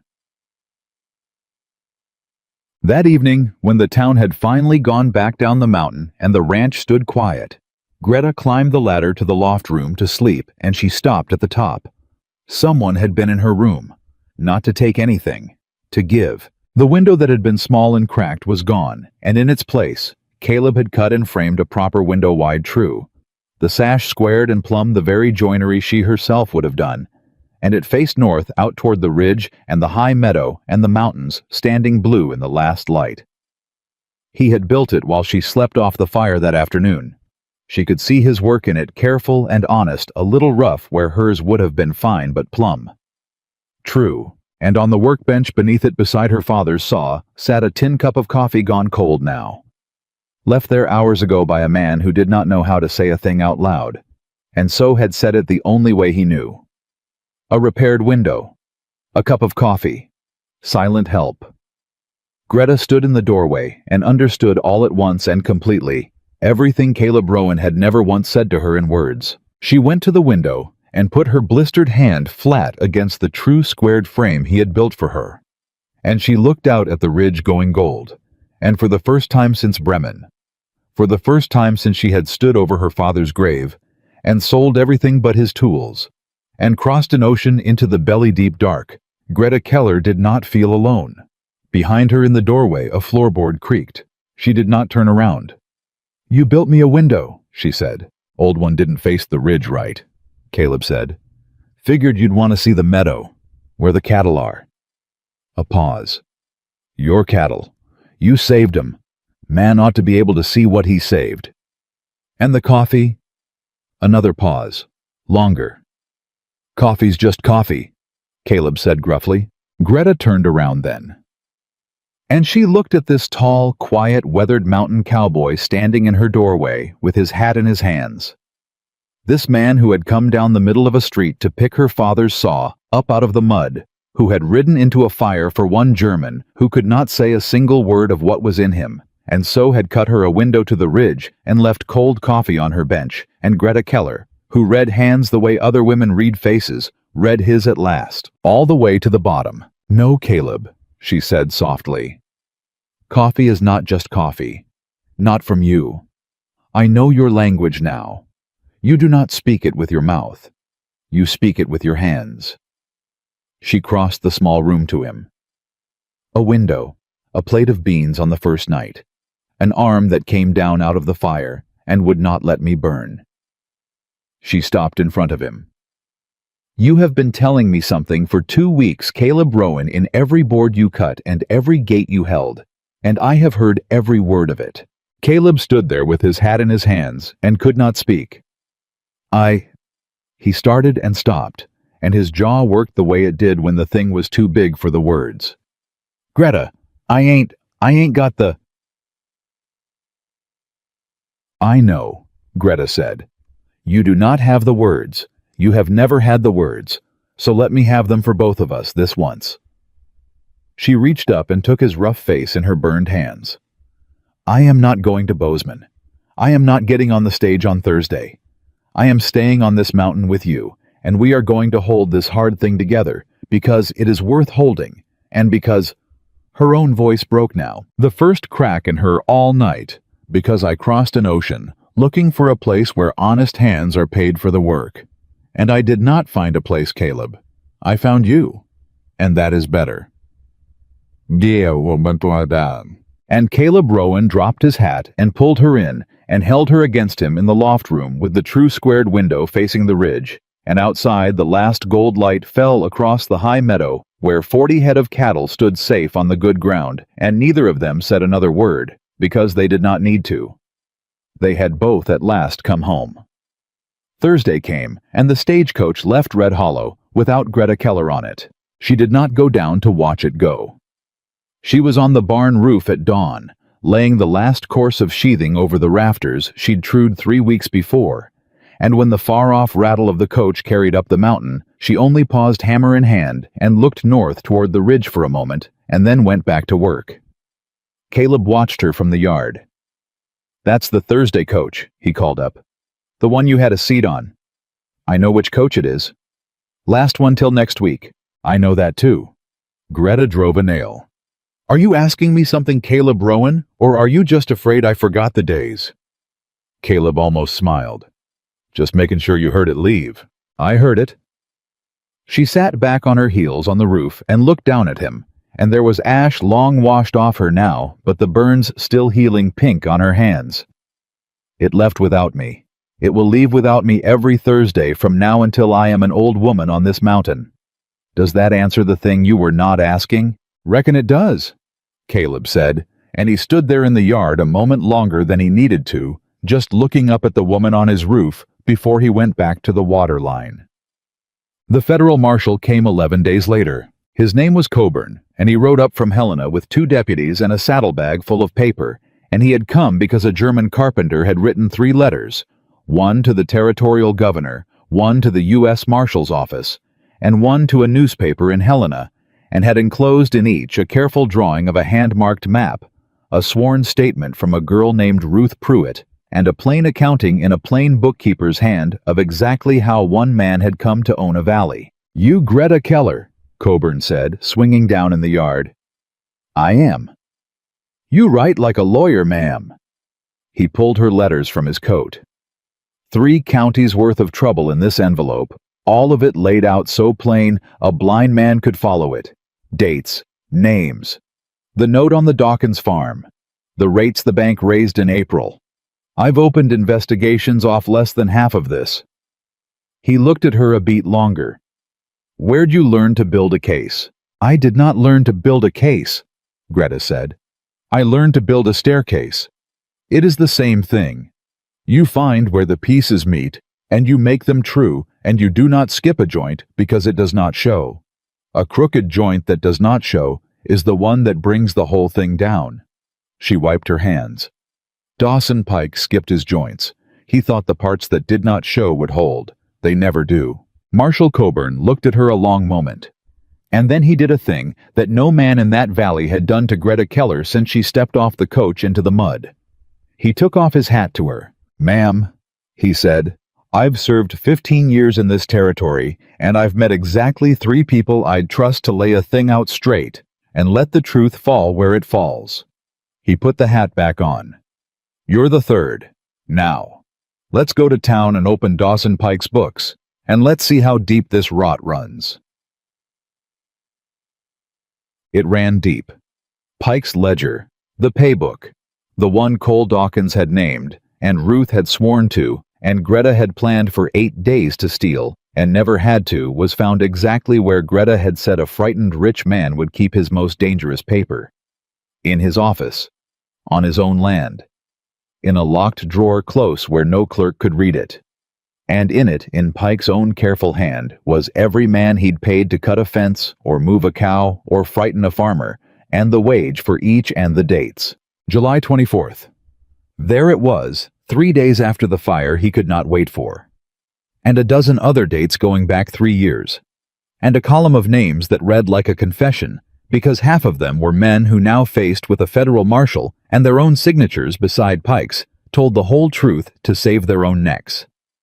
Cole Dawkins was one of them. They found him in Texas, where Pike's men had run him, and he came back of his own will when Ruth wrote to him that Pike was in a cell and the marshal was federal and no banknote could reach him now. He walked into Coburn's makeshift court white-faced and shaking the same boy who had put a knife on Greta in the dark, and he stood in front of the whole town and told all of it, the note on his mother's farm, the threats, the fence he cut with a knife in his teeth, the fire he was meant to help set. And when he was done, he turned, and he found Greta Keller in the crowd, and he said the thing he had come all the way from Texas to say. "Miss Keller, I put a knife on you, in the dark, in your night clothes." His voice cracked to pieces. "There ain't no making that right. But I rode 2,000 miles to say it to your face, 'cause a coward runs and I'm done being one. I'm sorry, ma'am, for all of it." The town watched to see what the German woman would do. Greta looked at the boy. The frightened boy, with a note on his mother's farm. The one she had decided even that terrible night was a different thing than a monster. "Cole Dawkins," she said, "you were a coward once in the dark with a knife, and you have been brave once in the daylight with the truth. A man is not the worst thing he did when he was afraid. A man is what he does after." She held his eye. "You came 2,000 miles to face the woman you wronged. My father would have shaken your hand for that. So will I." And she held out her healed hand and took his and shook it in front of the whole town, and half the women in Red Hollow wept to see it, and the other half wished they had. Ruth Pruitt married him that autumn. Ada Pruitt gave the bride away because Ruth's own father was long dead, and the old woman in black bombazine stood up in church beside a poor farmer's son she'd once thought beneath her niece, and gave her blessing loud enough for God and the whole valley to hear. Dawson Pike was tried in Helena before a federal judge on his own ledger, and the sworn word of 11 men, and he did not walk out of that courtroom a free man, and the 4,000 acres he had built on debt and fear came apart in the settling of it. His notes were called. His bank was opened. And a strange thing happened in Red Hollow that no one had expected with Pike's hand off the valley's throat. The men he had owned found they could breathe. Silas Boone's freight rates came back down. The Dawkins farm was saved, the note bought out at honest terms by the very neighbors who'd once let Pike hold it over the family. The bank got a new man, an honest one Coburn vouched for, and for the first time in a decade, the arithmetic of Red Hollow ran true. And the town remembered slowly at first with shame and then with something warmer, exactly who had made that possible. It was not a grand thing. There was no parade. It was 100 small things over a season. It was Silas Boone riding up the mountain one morning with a load of lumber he'd hauled for free, and standing in the yard turning his hat in his hands and saying, "Miss Keller, I put you in the mud that first day. I laughed while I done it. And you drove 40 head out of a fire that near took the whole valley, mine included." He couldn't quite meet her eye. "Man like me don't have pretty words. But I brung you my best oak seasoned 3 years, and I'll haul you whatever you need from now on and won't take a dime for it, and that's the only apology I know how to make." That is the only apology worth making, Greta said. "Words are cheap, Mr. Boone. Seasoned oak is dear. I take your meaning. Unload it by the barn." And Silas Boone, who had shoved a lone woman into the dirt for sport on the first day, unloaded his best oak by her barn, and it was the finest apology anyone in that valley ever gave because it was made with the hands. By the end of that first summer, the thing that Greta Keller had come to America to find had grown into something she had never dared imagine. It started with the church. Reverend Ames came up the mountain in September hat in hand and asked humbly a man who had once stood by while a town called Caleb cursed whether the German carpenter who had forged wheat-shaped hinges for St. Ansgar's in Bremen might consider building a proper door for the little church in Red Hollow, whose own door had sagged on rotten hinges for 15 years. Greta built the door. She forged the hinges herself in Caleb's barn, at a fire they built together, and she shaped them like wheat, the way she had for the church across the ocean. because her father had taught her that a door is a prayer. A person walks through, and it ought to be made beautiful. The whole town came to see it hung, and when they saw it, the true squared oak, the iron wheat curling up the hinges, the joinery so fine you could not find a seam, something happened in Red Hollow that finished what the fire had started. Word went out. A German carpenter up on Rowan's Mountain who could build a thing like that. And they came, from the next valley and the next county. A rancher who wanted a barn that would stand, a widow who wanted a staircase, a storekeeper who wanted a counter, a schoolmaster who wanted desks, a family who wanted a house that would hold 300 years the way her father had built houses to hold. Greta hired the Dawkins boy's younger brother first, then 2 more, then a girl of 14 with no brothers and a father who had no sons. And Greta looked at that girl and saw herself at 9 years old with a chisel in her hand, and took her on without a word, and taught her the way her own father had taught her. God does not care whose hands do the work, only that it is done true. Within 3 years there was a workshop below the ranch with 6 hands in it, and Greta Keller's mark burned into every piece that left it. A small mark, a stalk of wheat, the same as the hinges, and that mark came to mean in that corner of Montana a thing that would not fail, a thing built honest, a thing that would outlast the hand that made it. The town that had thrown her in the mud now spoke her name with pride, as if they had always known, as if they had not laughed on a porch on a brutal summer afternoon. And Greta let them. Her father's voice again. A town does not hate the man it wronged. It hates the reminder. She would not be their reminder any longer. She would be their carpenter. It was the better thing to be and the more useful, and she had never in her life had much patience for grudges when there was work to be done. Caleb's cattle throve on the high grass, summer after summer, and the mountain that Sarah Rowan had seen with her clear eyes before anyone became the best-known outfit in the valley, Rowan beef off the high meadow, the sweetest grass in the territory. And when men asked Caleb how he'd turned it around, how a cursed man alone had built all this, Caleb Rowan would tip his hat toward the workshop below the barn, where the sound of saws and hammers carried up the mountain, and he'd say the truest 4 words he knew. I didn't. She did. They married in the church under the door she'd built in the second summer. It was not a large wedding. Ada Pruitt organized it, of course, because someone had to, and she wept the whole way through it and pretended it was dust. Ruth stood up beside Greta, round with her first child. Cole stood up beside Caleb.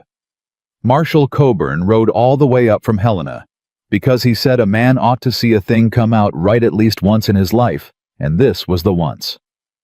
Silas Boone gave the seasoned oak that made the wedding table and asked shyly if he might sit at it, and was told yes. Caleb Rowan, who had never had the words, found 4 of them at the altar. I got no speech, he said, standing under the wheat-hinged door with his hat off and his hands for once still. Everybody here knows I never did. Greta knows it best of all.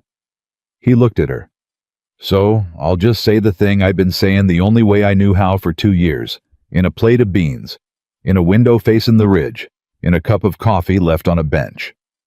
His voice went rough. I love you, Greta Keller. There's the words finally. Took me long enough. But I reckon you already knew. I already knew, Greta said, and she was crying now, this woman who did not cry, who had not cried since Bremen. I have known since the coffee. But it is good to hear the words, Caleb.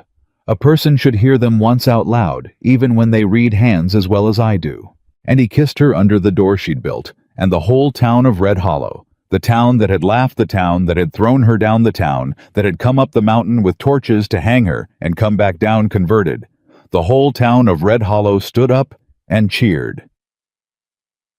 Years passed on the mountain the way years do in seasons of grass and snow and the sound of saws. The workshop grew. Greta's mark spread through 3 counties and then beyond.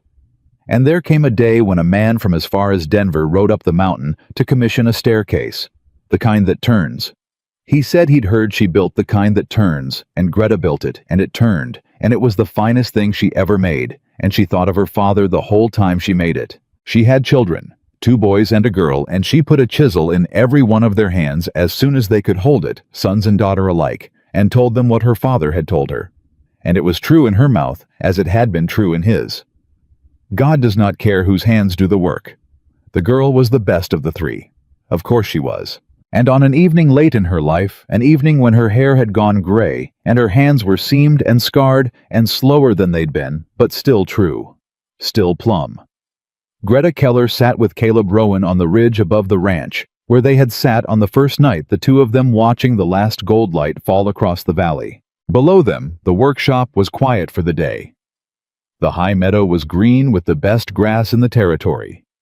The barn she had roofed a lifetime ago still stood true and tight, not one board sprung in all the years, and beyond it the fences ran plumb to the horizon, and the town of Red Hollow sat small and golden in the distance, a town that had learned at long last and the hard way that worth is not given by the powerful, but built by honest hands. "You cold?" Caleb asked. He was old now, too weathered down to leather and iron, but his voice was the same low, slow water it had always been. "I'll fetch a blanket." "I am not cold."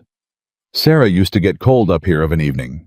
"I am not Sarah," Greta said gently, "and I do not get cold, but it is good that you say her name. She should be set up here. She saw the grass first."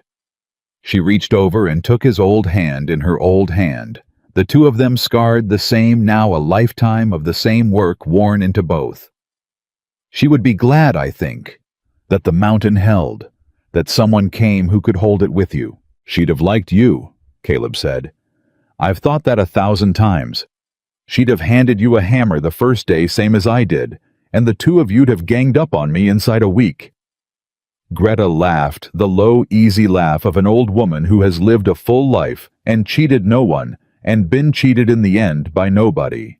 They sat a while in the gold light, and Greta Keller looked out over all of it, the ranch, the workshop, the mark on every honest piece for 100 miles, the children with chisels in their hands, the town that spoke her name now with pride, the whole empire that had grown from a broken barn roof and a cup of cold coffee, and one man who had come down the middle of a street to pick her father's saw up out of the mud.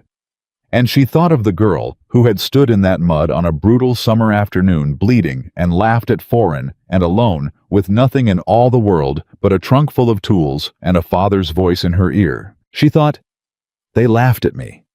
The whole town laughed." And she thought, "Let them remember now who built the door they walk through to pray. Let them remember who roofed the barn and mended the fence and drove the fire back off this mountain. Let them remember that they threw a foreign girl in the dirt and that she rose and picked up her hammer and built all of this with her own 2 hands and asked no one's leave to do it." The last light went gold, then rose, then dim. "Caleb," Greta said, when I stepped off that coach into the mud and Silas Boone laughed and no one would help me up." She squeezed his old hand. "I thought I had come to the end of the world. I thought America was a lie the same as everywhere. I thought I would die a stranger cheated of everything the way my father died." She turned and looked at him. This man she had built a life beside this mountain she had built a life upon. And instead I built this, all of it, not because the world gave it to me. The world gave me mud. I built it because I would not lie down in the mud. Because a person's worth is not what a town decides on a porch. It is what her hands make true, whether the town is watching or not. Caleb Rowan looked at his wife, gray-haired and iron-spined and dearer to him than the mountain itself, and he said, the last thing, the truest thing, the thing that was the whole of it. "You didn't just build a ranch, Greta," he said. "And you didn't just build a workshop or a door or a staircase that turns. You built something this whole valley needed and didn't have till you fell off that coach." He looked out at the gold light dying over the empire her hands had made. "You built proof. Proof that it don't matter where a soul comes from, or whether they got people, or whether the powerful ones laugh.